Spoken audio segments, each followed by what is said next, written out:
함께 말씀의 은혜를 나누기를 원합니다. 오늘도 거룩한 주일을 맞아 예배하러 나온 여러분들을 하나님께서 진심으로 사랑하십니다. 하나님을 사랑한다는 것은 그 사랑을 행동으로 옮길 때 그 사랑이 진실한 사랑인지 확인할 수 있습니다. 우리가 마음이 있다라고 말하지만 행동이 거기에 가 있지 않으면 그것은 참다운 사랑이 아닙니다. 사랑은 언제나 희생을 동반하는 것이고 사랑은 언제나 대가를 지불하는 것입니다. 하나님 앞에 이 예배하러 나오는 이 사실 자체가 우리의 모든 시간의 우선순위를 하나님께 두는 것이니 하나님께서 여러분의 그 마음을 받으시고 오늘도 크신 은혜를 주실 줄로 믿습니다. 오늘은 교회가 지키는 대강절이라는 절기입니다. 대강절이란 무엇이냐? 대강절이라는 기다릴 대자에 내릴 강자입니다. 예수 그리스도께서 이 땅에 내려오신 것을 기다리는 절기다 해서 대강절 또는 대림절이라고 합니다. 기다릴 대자에다가 임할 임자, 그분이 이 땅에 임하시는 것을 기다리는 절기를 대강절이라고 하고 대림절이라고 합니다. 다시 말해서 하나님께서 이 땅에 단 한 번 엄청난 일을 행하셨는데 창조주 하나님이 피조물의 형상을 입고 이 땅에 사람으로 탄생하신 것이죠. 그것이 바로 성탄절인데 그 성탄절의 의미를 새기면서 그분의 오심을 기다리는, 또 다시 오심을 기다리는 절기가 바로 이 대강절입니다. 세상에 수많은 사람들이 지금도 이렇게 태어나고 있습니다. 그러나 2000년 전에 이 땅에 태어나신 주 예수 그리스도, 그분의 탄생은 이 땅에 수많은 성각자들과 성인들과 또 위대한 사람들이 태어난 것과는 어떤 차이가 있을까요? 우리가 그날을 거룩한 탄생이다, 성탄절이라고 하는 이유는 과연 어디에 있는 것일까요? 그것은 성경이 기록한 바에 의하면 예수 그리스도께서 성령으로 잉태되사 처녀의 몸으로 태어나셨다는 것입니다. 예수 그리스도께서 처녀의 몸으로 잉태되어 태어나셨는데 이 사실을 사람들이 믿느냐? 잘 믿지 않습니다. 그래서 하나님께서 최근 들어서 우리에게 새로운 사실을 우리에게 보여주셨습니다. 그것은 동물 복제를 실현 가능하게 했다는 것입니다. 1996년입니다. 영국의 로슬린 연구소의 연구제 수장인 이안 월버트 박사가 이끄는 그 팀이 체세포 복제로 아기양 둘리를 복제하는 데 성공했습니다. 이 최초로 포유류 동물을 복제를 해서 그 엄마의 6년 된 엄마의 체세포에서 이 복제를 해가지고 그 새끼를 만드는 유전자가 똑같은 그러한 생명체를 탄생시키게 된 것이죠. 복제 과정은 이렇습니다. 엄마의 체세포에서 핵을 추출했습니다. 핵을 추출하고 다른 양의 난자에서 핵을 빼버리고 난자의 겉만을 가졌다가 두 개를 융합을 시켜서 여기서 전기력 자극을 주었더니 이것이 수정된 줄 알고 착각을 하고 수정란이 되어서 2개, 4개, 8개, 16개, 30개 이렇게 분열하기 시작하는 거예요. 그래서 이 분열된 이 수정란, 이 난자를 어떤 어미양의 자궁에다가 착상을 시켰더니 결국에 똑같이 엄마하고 똑같은 유전자를 지닌 양이 복제가 되었던 것입니다. 그렇습니다. 이 동물에도 남자가 없이 태어날 수 있는 길이, 수컷이 없이 태어난 길이 열려버리게 된 거예요. 사람도 마찬가지입니다. 사람도 포유류이기 때문에 환자의 체세포에서 핵을 추출하고 누군가의 난자에서 핵을 제거하고 난자에다가 두 개를 합치면 핵융합을 통하여 복제 배아가 형성돼서 사람이 되는 것이에요. 이것이 자궁에만 집어넣으면 이것이 사람이 되는 거예요. 그래서 오늘날에 예전에는 여자가 임신하여 아들을 낳았다가니까 콧방귀가 팡팡 끼었습니다. 어찌 그런 일이 있을 수 있느냐? 불가능하다 했는데 오늘날에 이 과학기술의 발달로 말미암아 남자가 없어도 얼마든지 사람이 세포만 갖다가 남자 같은 여자든 관계없습니다. 세포만 체세포만 갖다가 이렇게 핵융합을 시키면 사람이 태어날 수 있게 되었어요. 남자의 씨가 없어도 성년의 사람의 체세포만 이용하면 수정되어서 이제 사람을 만들 수 있는 단계까지 이뤘기 때문에 오늘날에 처녀가 잉태하여 아들을 낳을 수 있다라고 말하니 거품을 불고 대항하는 사람은 많이 줄어들었습니다. 그럼에도 불구하고 어찌 처녀가 아들을 낳겠느냐, 이것은 어떤 미화 작업이다, 그렇게 생각하는 사람이 아직도 있습니다. 오늘 이 시간에는 어떻게 예수 그리스도께서 동성녀의 처녀의 몸에서 태어나실 수가 있었는가, 그리고 뿐만 아니라 왜 그랬어야 했는 것인가에 대해서 좀 더 구체적으로 살펴보기를 원합니다. 오늘 본문 말씀은 하나님께서 인간을 죄로부터 구원하시기 위하여 처녀의 몸을 빌려 거기에 착상이 되므로 인간이 되어서 태어나시게 되었다라는 그런 말씀입니다. 임마누엘이라는 것은 하나님이 우리와 함께 하기 위해서 사람이 되셨다는 말인데, 어떻게 이런 일이 가능한 것일까요? 신이 피조물이 되었다는 이런 이야기는 신화, 꾸며낸 그런 이야기는 아닐까요? 이 예수 그리스도의 이 믿음을 갖는 데 있어서 가장 중요한 두 가지 사실은, 하나는 처녀가 잉태하여서 아들을 낳았다는 것이고, 하나는 죽었던 예수 그리스도가 다시 살아나셨다는 두 가지입니다. 그런데 이 두 가지가 다 세상 사람들은 날조된 이야기다, 이렇게 생각하는 사람이 많습니다. 당시의 과학으로 처녀가 아들을 잉태하여 낳는다는 것은 완전히 불가능한 상태였습니다. 그렇기 때문에 예수님의 탄생을 신비스럽게 만들기 위하여 그렇게 꾸며낸 허풍이나 조작은 아닐까, 이렇게 생각하게 된 것이죠. 오늘날의 기술로도 사실 사람의 복제는 실현 가능하다고 말은 하고 있지만, 아직까지 단 한 사람도 복제된 사람을 만들었다라는 보고는 없습니다.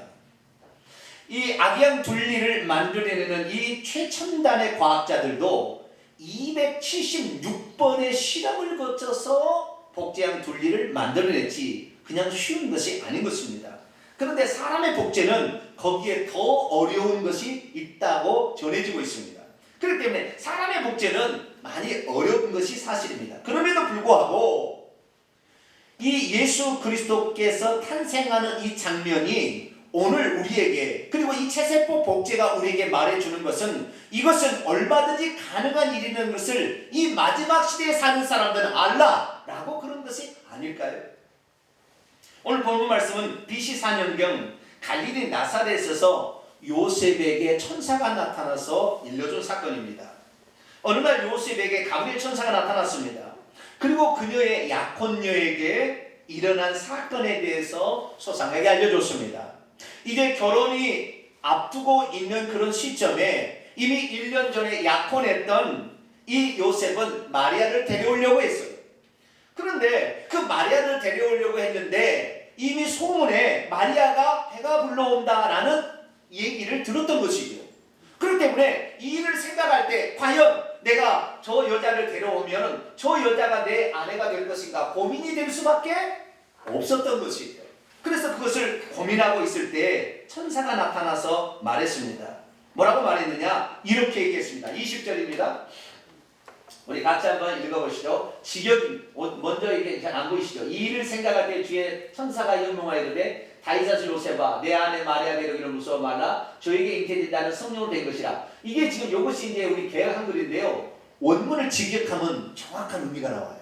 어떻게 이게 임신이 됐는가에 대한 정확한 것이 나옵니다. 자, 있습니다. 시작. 그러나 그것들을 깊이 생각했을 때에 보라 주의 천사가 꿈을 통하여 그에게 나타나서 말하기를 다윗의 사촌 요셉아 너는 너의 아내 마리아를 데려오기를 두려워 말라. 왜냐하면 그녀 안에 있는 자는 거룩한 영으로 과거에 나아져 있는 것이기 때문이다.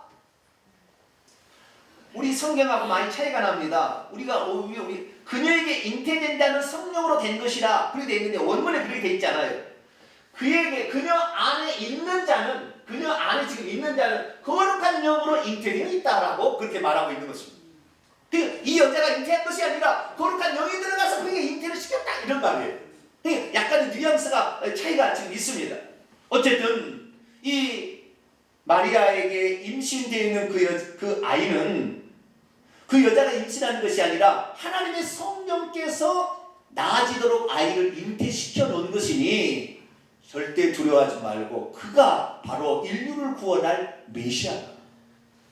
그가 예수인데 장차 그의 이름을 예수라고 짓게 됐고, 그 예수라고 짓게 되는 것은 그가 자기 백성의 죄를 구원하기 위해서 오실 것이기 때문이다. 그러면서 한마디 더 했습니다. 뭐라고 했습니까? 이 모든 일이 일어나게 된 것은 그냥 되는 것이 아니라 과거에 이미 하나님께서 선지자들 통하여 예언한 것을 이루려 하십니다. 자, 23절 봅니다. 어떤 말씀을, 여러분 성경책을 보세요. 23절 같이 읽습니다. 시작. 보라, 처녀가 잉태하여 아들을 낳을 것이요 그의 이름은 임마누엘이 하리라 하셨으니 이를 번역한즉 하나님이 우리와 함께 계시다 함이라. 보라, 처녀가 잉태하여 아들을 낳을 것이다 라는 이 예언의 말씀을 이루기 위하여 하나님께서 지금 처녀의 몸에서 사람을 잉태하였으니 그가 바로 예수라고 불릴 사람이다 라고 말했다는 것입니다. 그러므로 그녀 안에 임신되어 있는 자는 분명히 사람이기는 하지만 성령으로부터 나아져 있는 하나님이라 말합니다. 그렇지만 처녀가 그런 일을 경험한다는 것을 잘 믿기가 어려웠겠죠. 여러분, 믿음이 있어도 하나님의 능력과 섭리를 잘 이해하지 못한다면 하나님께서 인간의 구원을 위해 행하신 놀라운 일들을 받아들이기가 쉽지 않습니다. 그럼에도 불구하고 요셉은 하나님께서 마리아를 통하여 행하신 일이 온 인류를 위한 하나님의 그동안의 메시아를 보냈다고 약속한 마지막에 성취라는 사실을 믿음으로 받아들이고 그것을 그대로 실천하기 위해서 애를 씁니다. 설령 그렇게 한다는 것이 사람들로부터 미리 먼저 무슨 장난을 쳤다 이렇게 손가락질을 당하는 이 일이 있다 할지라도 자기가 수모를 당하고 말지 마리아를 어렵지 않게 하겠다. 그녀로 하여금 아이를 낳게 했다는 결단으로 마리아를 데려오게 되고, 그러다가 이 갑자기 호정령이 내려서 자기의 고향 베들레헴에 가서 아이를 낳아야 됐는데 그때 마리아를 데리고 가서 거기에서 태어남으로 예수 그리스도께서 다윗의 자손으로 다윗의 고향 베들레헴에서 태어난 줄로 믿습니다. 그렇다고 한다면 어떻게 처녀의 몸에 아이가 잉태될 수 있었던 것일까요? 사람들은, 기독교를 비하하는 사람들은 이 처녀의 몸에서 잉태된 것이 아니라 사생자다. 그 여자가 외간 남자를 만나서 임신한 것이지 어떻게 남자 없이 임신이 됐겠느냐라고 비하하는 자들도 있습니다. 그러나 이 예수 그리스도의 탄생에 관한 이야기는 어느 날 느닷없이 되어난 이야기가 아니라 하나님께서는 미리 얘기를 하심으로 이것이 사실인 것을 미리 말씀을 하신 거예요.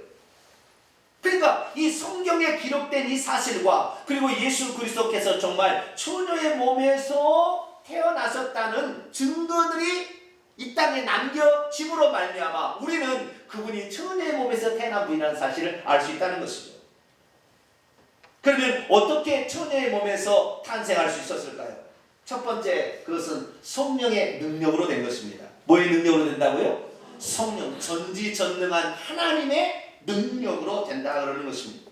성령의 능력으로 나아진 것이라 그렇게 말했습니다.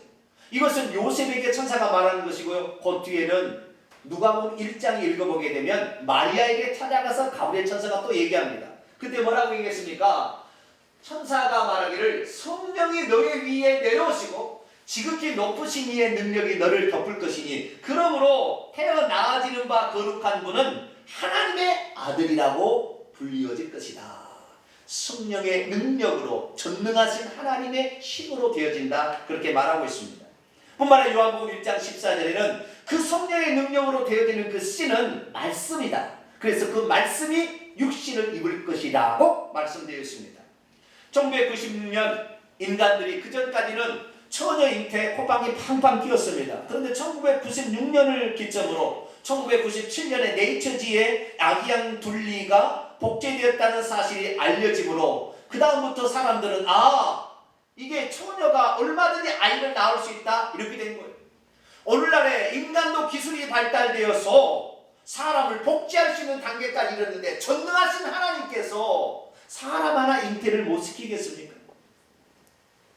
그렇기 때문에 우리는 이 모든 일이 성령으로 되어졌다는 사실을 믿음으로 받아들일 수 있기를 축원합니다.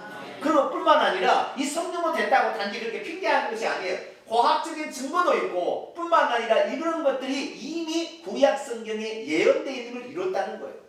세상 수많은 이야기들은 다 현재 사실들을 미화하기 위해서 거짓말을 만드는 거예요. 쉽게 말해서 김정일, 김일성에 대한 이 일을 지도자로 세우려니까 과거에 뭐 어렸을 때부터 지어낸 얘기를 막 만드는 거. 용맹했는데 뭐 돌을 던졌는데 비둘기 20마리가 던져 죽었다느니 화살을 쏘면 백발백중이었다니 말을 만들어낸, 그것은 뒤에 만들어낸 것이 앞에 그런 얘기가 없었다는 거예요. 그런데 성경은 뭐라고 했느냐? 성경 말씀은 이렇게 얘기하고 있습니다. 그러므로 주께서 친히 징조를 너희에게 주실 것이라. 보라, 처녀가 잉태하여 아들을 낳을 것이요 그의 이름은 임마누엘. 이것은 BC 734년경에 예수님이 탄생하시기 이미 8세기경에 선지자를 통하여 예언되어졌습니다.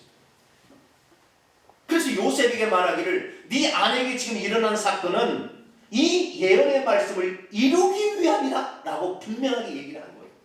그래서 우리는 예수 그리스도의 처녀 잉태 사실을 단지 어떤 예수님을 신격화시키기 위해서 만들어낸 조작된 이야기가 아니라 이것은 예언의 성취를 이루었구나라는 사실을 알 수가 있는 것입니다. 뿐만 아니라 우리에게 확고하게 이 사실이 실제 일어났다는 사실을 알게 하기 위해서 하나님께서 우리에게 증거물도 남겨주셨습니다. 그것은 뭐냐? 고고학적인 증거입니다. 고고학적인 증거들을 통하여 우리는 예수 그리스도께서 정말 처녀의 몸에서 잉태되어 태어났다는 사실을 확인할 수가 있습니다. 그것의 가장 큰 것은 예수님은 이 땅에 오셨다가 가셨어요. 예수 그리스도께서 말씀이 육신이 되셨기 때문에 그분은 흙이 육신이 아니기 때문에 그 육신을 갖고 그대로 가셨어요. 그런데 그분이 이 땅에 남기고 있는 게 딱 두 가지. 하나는 물과 피예요. 예수님이 십자가에 죽으실 때 그때 물과 피를 다 쏟으시고 가셨어요. 그렇기 때문에 물과 피가 이 땅에 남기는, 물은 증발이 없지만 피는 남아있는 것이죠. 그래서 예수 그리스도께서 죽었을 때에 세 가지 증거가 남겨 있었습니다. 그건 뭐냐? 예수님의 시체를 쌓아뒀던 세마포 수위에 피가 묻어 있었어요. 그 수위가 지금도 남아있어요. 두 번째는 예수님의 얼굴을 쌓아뒀던 수건이 남아있어요. 이 수건에도 피가 묻어 있습니다. 그리고 세 번째는 예수님이 십자가에 못 박히던 그 장소에 골고다 언덕에 지하 6m에 바위 동굴이 있었는데 이 동굴이 지진으로 말미암아 쪼개지면서 피가 흘러 들어가서 그 동굴에는 법궤가 숨겨져 있었고 그 법궤의 속죄소에 피가 떨어지므로 피가 남아 있었던 거예요. 이것이 1998년 론 와이어트라는 사람이 찾아냈습니다. 그래서 이 땅에 남겨놓은 세 가지의 증거, 피의 증거가 있는 것이죠. 첫 번째는 세마포 수위입니다. 지금도 이 세마포 수위가 튀는 성당에 남아있는데요. 이 세마포 수위에 예수님의 중간에 시체가 이렇게 있어요. 여기는 이제 얼굴이고요. 전면 이 뒷면이에요. 그래서 앞뒤로 이렇게 싼 거예요. 앞뒤로 이렇게. 여기 보시면 앞뒤로 이렇게 싼 거예요. 이렇게 싸가지고 이게 남아있는데 3D 기술로 이 사진 촬영을 하니까 거기에 있는 사람이 나온 거예요. 그래서 이 3D로 그것을 다 조사해서 이렇게 됐을 것이라고 이렇게 이제 만드는 그림입니다. 그래서 이게 남아있는데 만약에 여기에 남아있는 이분이 예수님이 아닐 확률은 2250억 분지 1이랍니다. 여기에 묻어있는 피가 예수 그리스도인데 여기에 의하면 예수님은 혈액형이 AB형이고 그리고 키는 181cm에 몸무게는 77kg이었다고 나와 있습니다. 그분이 바로 이 땅에 살다 가신 예수 그리스도예요. 그런데 이 피가 여기에 묻어있는 게 다 남아있어요. 피가 남아있는데 이 피가 AB형이라는 거예요. 그런데 더 이상 여기는 조사를 안 했어요. 그런데 예수님의 수건이 또 남아있는 거예요. 얼굴에 쌓았던 수건이 남아있는데 이 수건에는 피가 있습니다. 이 피가 있는데 이 피를 갖다가 과학자들이 갖다가 연구 조사를 해봤어요. 가로 84cm, 세로 53cm의 이 세마포 수건은 예수님의 수건이라고 하는데 진위의 논쟁이 아무도 이거 확실하다 하는 거예요. 그런데 이 조사를 해보니까 이 놀라운 피에 관한 진실이 밝혀졌는데 이 진실이 그 다음에 발견된 론 와이어트가 십자가 밑에서 6m 지하에 숨겨둔 그 법궤 위에 떨어진 피들을 갖다 조사한 성분하고 똑같았어요. AB형이었습니다. 그리고 그 피가 지금도 염색체가 살아있는 피였어요. 그래서 그 염색체를 조사해보니까 목에로부터 들어온 23개, 사람은 46개 염색체가 있는데 수정할 때 절반이 쪼개집니다. 23개 염색체가 왔고 어디로부터 이 Y라는 염색체가 와서 XY가 돼서 사람이 되었지만 이 남자가 된 거예요. 남자가 된 이 어떤 사람이 피가 이렇게 있었다는 거예요. 그래서 예수 그리스도께서는 다른 남자의 씨를 받지 아니하고 성령의 능력으로 Y라는 영색체, 다시 한번 말씀이 육신된 그 사건을 통하여 아들로 잉태되어 태어나셨다는 사실이 이 피를 통하여 확실하게 증거가 된 줄로 믿습니다. 그래서 이 고고학적 증거들도 우리가 눈여겨봐야 되는 것입니다. 자, 그렇다면 예수께서 왜 그러면 천의 몸에서 굳이 탄생했을까요? 아까도 살펴봤습니다만 그것은 예언을 이루기 위함이었다. 예언은 왜? 하나님께서 그것을 하시기 때문에 예언하신 것이지 사람으로서 불가능한데 어떻게 미래를 미리 예언할 수가 있어요? 안 되는 것이죠. 이것은 하나님께서 하신 것이다. 말씀의 구약의 성취라는 사실을 알 수가 있습니다. 그래서 하나님께서는 인간이 타락할 때부터 예언의 말씀을 주셨는데 뱀에게 이렇게 얘기했죠. 내가 너로 여자와 원수가 되고 너의 후손도 여자의 후손 원수가 되게 하니 여자의 후손은 내 머리, 여자의 씨가 나중에 여자로부터 사람이 후손이 나올 것이라는 예언이 있었고요. 이사야 7장 14절도 마찬가지로 처녀가 잉태하여 아들을 낳게 될 것이라 하므로 하나님만이 이 일을 하실 수 있다는 사실을 일찌감치 알려줬습니다. 그것이 그가 예수 그리스도께서 천의 몸에 잉태될 필수 불가능한 요소는 아니겠지만 그러나 그것도 있다는 것입니다. 그러면 근본적인 이유는 무엇일까요? 예수 그리스도께서 흠없는 제물로 태어나시려면 이 방법 아니고는 안 된다는 것입니다. 다시 말해서 사람으로서 흠없는 제물은 존재하지 않습니다. 왜냐하면 아담과 하와의 죄를 지었는데 그 죄의 결과가 유전자에 포함되어 자식에게 물려준 상태에 있어서는 어느 누구도 죄가 없는 사람은 존재하지 않는 것입니다. 그래서 이 사람의 죄를 용서하기 위해서는 흠없는 제물의 피가 필요하다고 그랬습니다. 그래서 구약시대에 이스라엘 백성이 유월절 제사를 지내게 되게 될 때에 그때 사용되는 어린 양, 그 좌우 문설주와 임방에 바르는 것은 흠없는 어린 양의 피를 바르라 이렇게 되어 있다는 것입니다. 그래서 이 땅에 존재하는 사람은 흠이 없는, 죄가 없는 사람이어야 되는데 죄가 없는 사람이 없는 거예요. 그래서 하나님께서 죄 없는 사람을 만들기 위하여 성령의 능력으로 마리아의 자궁에 착상을 시켜서 사람으로 태어나게 한 것이다. 할렐루야. 그래서 예수님이 사람으로 이 땅에 태어났다는 것입니다. 그래서 예수님을 알고 예수님을 평생 형님처럼 생각하다가 죽고 나서는 이분이 하나님이라는 사실을 정확히 알아서 창조주 하나님이라는 사실을 알게 된 이 베드로가 편지를 남겨둔 그 베드로 전서에 그는 뭐라고 얘기하고 있느냐? 너희가 알거니와 너희 조상이 망령된 행실에서 대속함을 받게 된 것은 은이나 금으로 없어질 것으로 된 것이 아니라 오직 흠없고 점없는 그리스도의 보배로운 피로 된 것이라 이렇게 증거하고 있는 것입니다. 할렐루야. 그래서 우리는 예수 그리스도께서 이분은 죄 없이 잉태된 속죄제물이 되기 위하여 천의 몸에서 잉태되었구나 라는 사실을 알 수가 있게 되는 것이죠. 히브리서 기자는 이 예수 그리스도의 사람 되심에 대해서 정확하게 표현하고 있습니다. 자, 히브리서 말씀을 잠깐 보겠습니다. 히브리서 2장 14절 17절 보면 자녀들은 혈과 육에 속하였으며 참여해 왔기 때문에 그분도 또한 같은 모양으로 혈과 육을 함께 지니심은 가지심은 죽음을 통하여 죽음의 세력을 잡은 자뿐 마귀를 멸하시며 또 죽기를 무서워함으로 한평생 매어 종다른 모든 사람을 놓아주려 하심이니 그러므로 그가 범사의 형제들 사람들과 같이 되심이 마땅하도다. 이는 백성의 죄를 속량하시기 위함이라 이렇게 기록되어 있어요. 다시 말해서 예수 그리스도께서 하나님으로서 인류를 구원할 수 있잖아요. 전능한 하나님 뭘 못하겠습니까? 할 수 있는데 굳이 사람이 되어서 오신 이유는 뭐냐? 두 가지라는 거예요. 하나는 인간을 죄짓게 만든 마귀, 그 마귀를 멸하기 위함이라는 거죠. 또 하나는 인간이 그 죄를 지어서 사망의 권세 아래에 있는 인간을 풀어주고 놓아주어서 속죄해서 구원하시려면 피를 흘려서 속죄할 수 있기 때문에 하나님은 피가 없기 때문에 사람이 되어 오셨다는 거예요. 할렐루야. 그래서 예수 그리스도께서는 우리에게 속죄양이 되기 위해 피 흘려 죽을 수 있는 속죄 제물이 되시기 위하여 오셨고 그리고 십자가에서 모든 죄값을 지불함으로 마귀의 권세를 박살내버렸어요. 그래서 마귀는 있어도 예수 그리스도의 피 앞에서는 자기의 권세를 행사할 수 없으니 우리가 예수 그리스도를 믿는 이유는 여기에 있는 줄로 믿습니다. 그래서 예수 그리스도를 믿으면 마귀가 있어도 상관없고 마귀가 지배하는 사망 권세에서 벗어나게 되고 죽음과 동시에 음부의 권세가 해하려고 예수 그리스도의 피로 그를 건져내니 우리가 이 땅에 있다가 천국으로 들어가는 길이 열려준 줄로 믿습니다. 그러면 예수님이 육체가 되셨다는 것은 우리보다 좀 더 나은 것이 있었을까요? 예수님께서 고난을 견디실 때 아프지 않았을까요?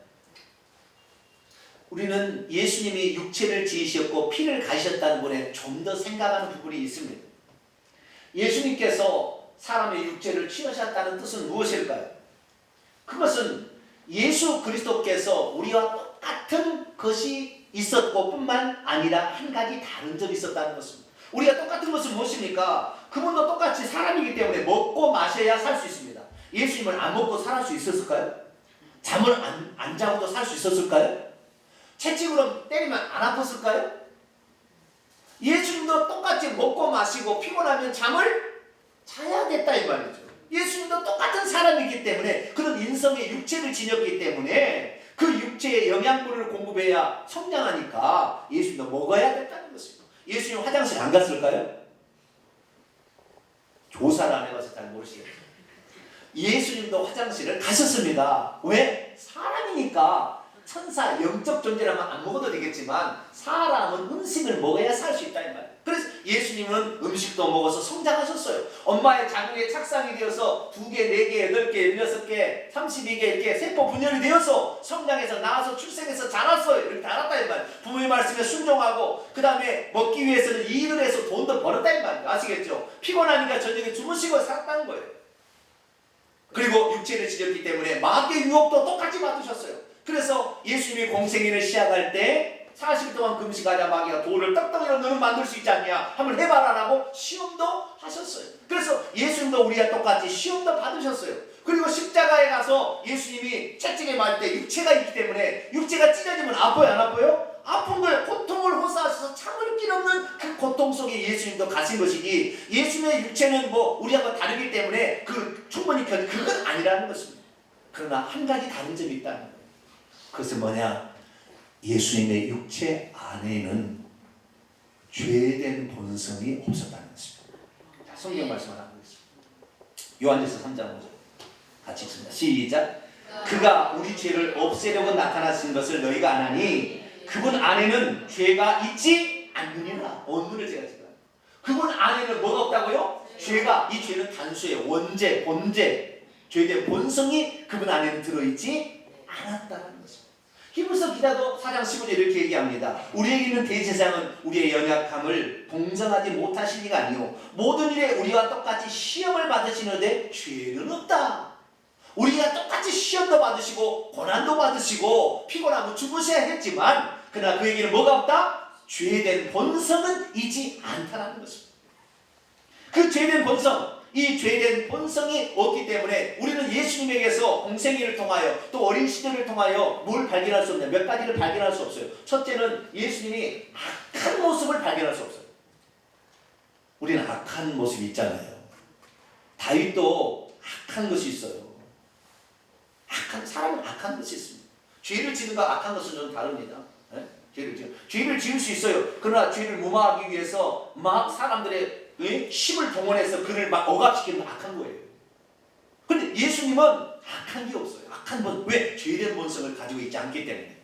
뿐만 아니라 예수 그리스도는 인간이 육체를 지님으로써 가지고 있는 욕망들도 있지 않았어요.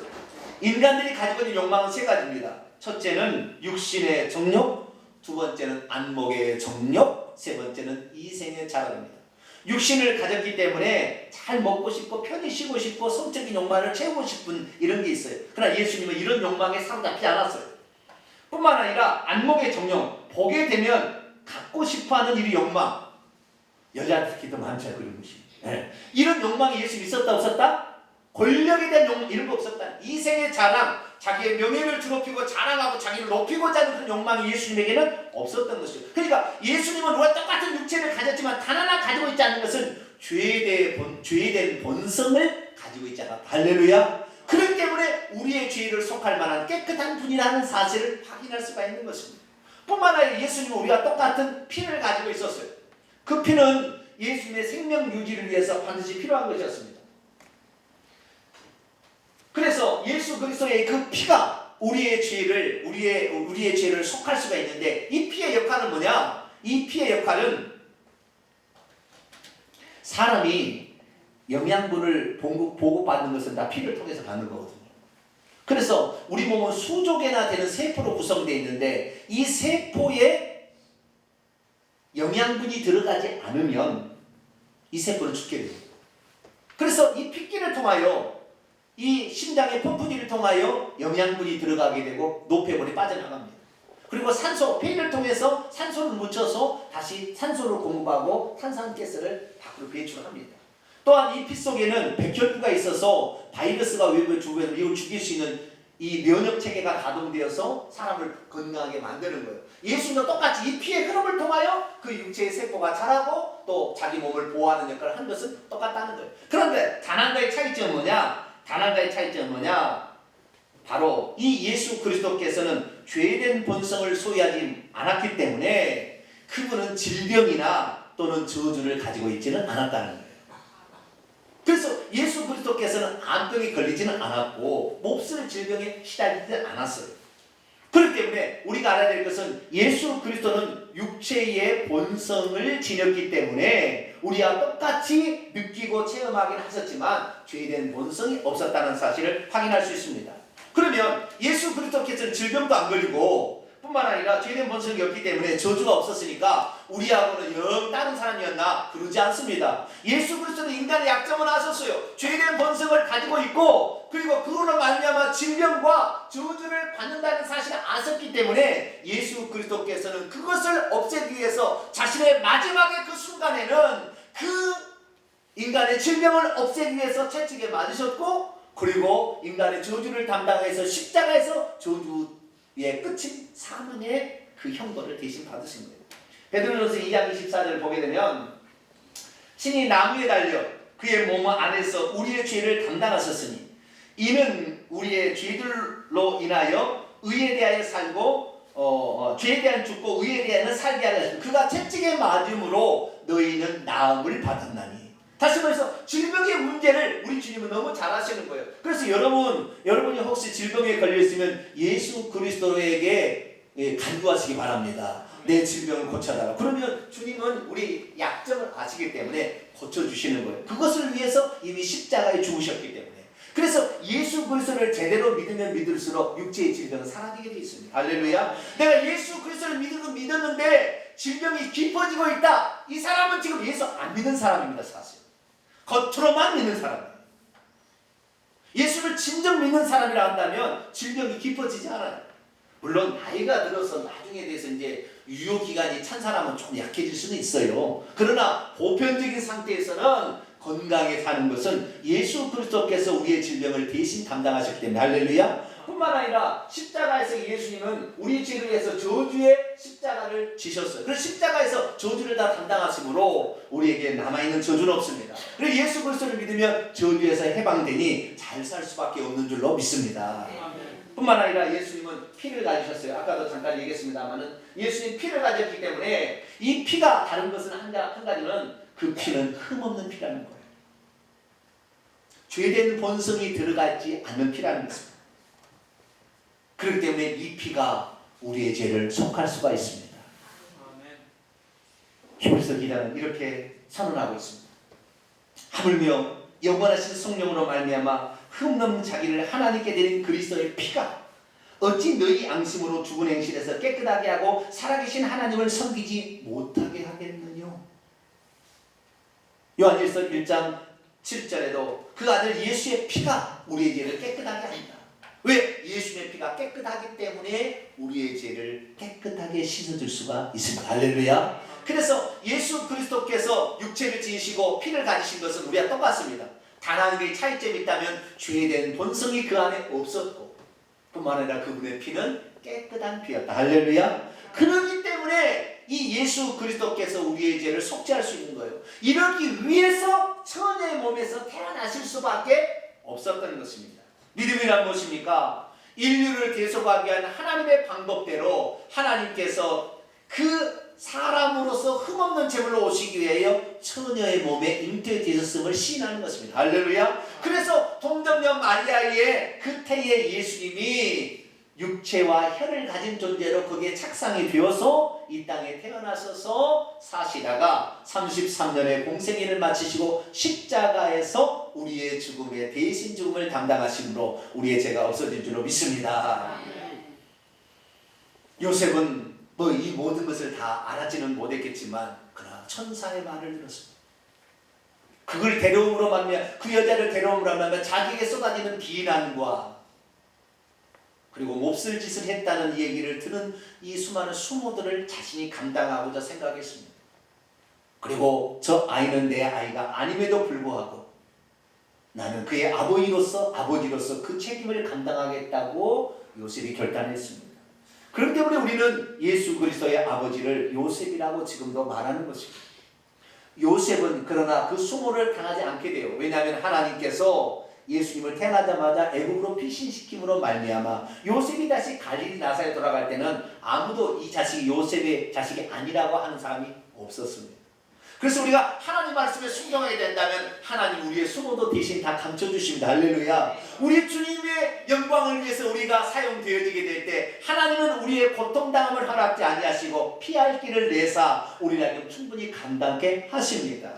그래서 오늘날 우리도 마찬가지입니다. 예수 그리스도께서 천의 몸에 잉태됐다는 사실을 믿는 사람들에게 이상한 생활을 취급할 수 있지만 죽어보면 아는 것이죠.